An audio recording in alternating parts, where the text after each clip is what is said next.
I'm Chad, and I'm here from the HLW Group. We serve the Greater Bay Area as property managers, accounting, and sales. Any real estate needs you have, we can do them. I'm here to talk to you today about why you shouldn't defer that construction project you've been thinking about. And the first and biggest reason is legal issues caused by delay. You're going to run into, eventually, a tenant that's complaining. They might go to your city's offices and ask them for an inspection, and then you have to do the repairs anyway, but now you have this legal thing looming over your head where at any point it can cause more problems.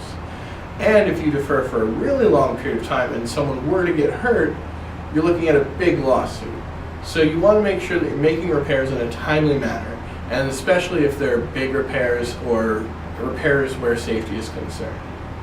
Another reason is that waiting costs you money.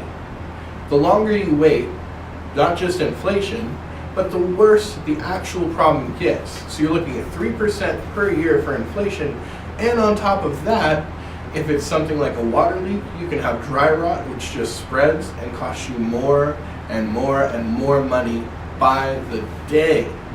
You really don't want to defer maintenance if you have the ability to pay for something and get it done, or get a loan. Get it done as soon as possible. Last but not least, make sure that you get these done so that you're able to increase rents when your leases come up for their term. If you haven't maintained the building, if you haven't got these things done, you run into a little pushback when it comes time for renting it back out. You may not even be able to get a tenant right away to replace a tenant if you lose one, if you haven't maintained your building.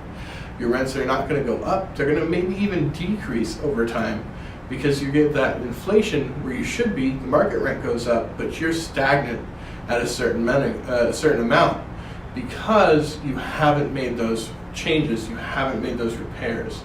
So for these reasons, I highly recommend you talk to your property manager today or give us a call, and we're happy to help you find out how to schedule your project, help you get a loan, anything else you might need for your construction project.